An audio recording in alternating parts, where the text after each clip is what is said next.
хотів підірватися, це правда. Але на той момент, коли був поранений, із-за гострих больових відчуттів, не розумів, що в мене вже травмована ліва рука. Я не зміг просто привести гранату в бойове положення.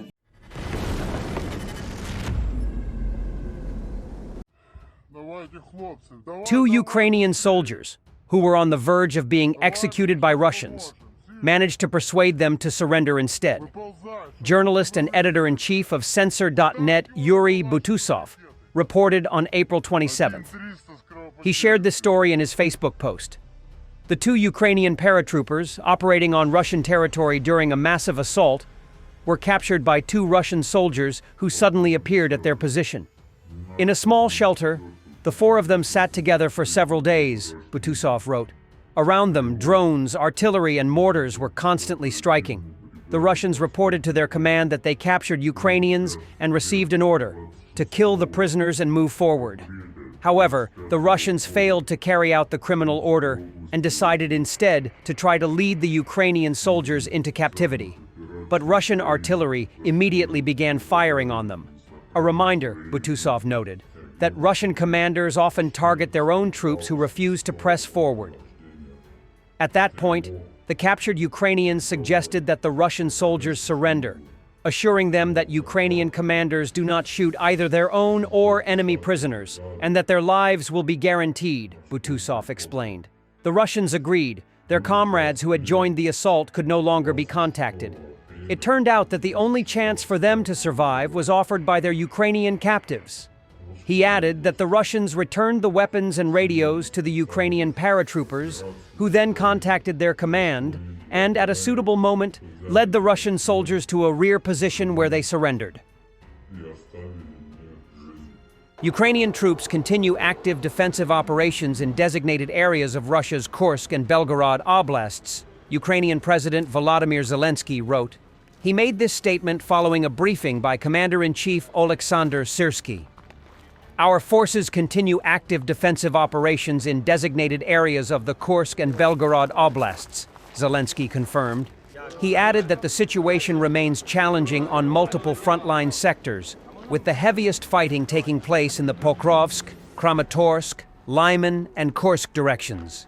Earlier, Chief of the Russian General Staff Valery Gerasimov claimed that on April 26th, Russian forces had liberated the last settlement in Kursk Oblast, Gornal.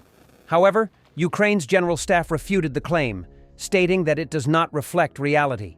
The operational situation remains challenging, but our units continue to hold designated positions and carry out their assigned missions, Ukraine's military highlighted. Meanwhile, analysts from the Deep State Project also reported that Russian claims of fully liberating Kursk Oblast and pushing out Ukrainian defense forces are not accurate. However, they noted that Russian troops continue efforts to advance and entrench themselves in Sumy Oblast. They didn't break me. They can kill a noti, but if the soul is unbroken, a person is not defeated. The most important thing is not to lose hope. A 43-year-old scout from Lutsk, Ihor Pavliak, was captured by the Russians while severely wounded during a counteroffensive in the Zaporizhzhia direction. Хотів підірватися, це правда.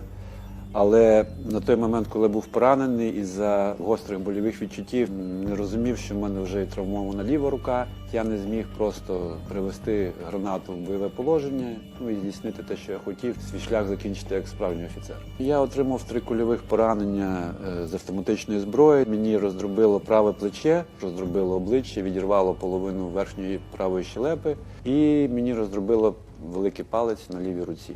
І з даними пораненнями вони взяли мене в полон практично вже в напівпритомному стані. Я навіть не сподівався, що я виживу. Я вже подумки попрощався з усіма рідними, з дітьми, з дружиною. У мене на правій руці стояв апарат зовнішньої фіксації кістки. Даний апарат мені просто був наживо видалений, без всяких знеболюючих. По факту його просто вирвали. Близько 25 хвилин вони мучились його, бо він вже врісся в кістку, але свою справу вони зробили. І були цим задоволені. Вони дуже не люблять артилерістів, танкістів, снайперів, розвідників, тобто тих людей, які завдають найбільше шкоди їм і найбільше втрати чисельності їхнього особового складу. Били всім руки, ноги, Найчастіше були в них такі, ми називали кувалди, дерев'яна така от довга рукоятка. Воно в формі, як відбивають м'ясо. Вони знали, куди бити, щоб було больно. І обставини мене не зламали. Можна зломити тіло, можна навіть вбити людину. Якщо ви не зломили душу, не зломили серце і розум, то ця людина незламна і непереможна. Якщо втрачається надія в полоні, я думаю, що і втрачається вже сенс життя. Do me a favor, you're not supposed to be here. Lip readers revealed Trump refused Macron to join them.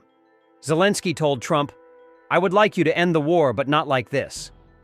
Trump replied, "That's a very interesting strategy. You can be sure." Russia agrees to an unconditional ceasefire, but only if arms supplies to Ukraine stop, and there are guarantees the ceasefire won't be used to strengthen Ukraine's army, says Foreign Minister Lavrov. Lavrov dodges straight questions on a Ukraine ceasefire, falling back on tired talking points. You want a truce just to keep arming Ukraine? Kallas and Ruta say they'll only back a deal that strengthens Ukraine? Slamming the goal isn't peace, but Ukraine's victory. Ukraine accepted on March 11th that idea of a U.S. brokered ceasefire without preconditions. You're saying the preconditions are a negotiation to end something else? No, it is not a precondition. It is the lessons learned after at least 3 times the deals similar to the one which we are discussing now. Yeah. But Russia has not accepted that call for a Ukrainian ceasefire. regime with a strong support from European capitals and Biden administration. If you want a ceasefire just to continue supply arms to Ukraine, so Right. what is your purpose? You know what Kaja Kallas and what's his name, Mark Rutte said about the NATO ceasefire. Secretary General and the European Union.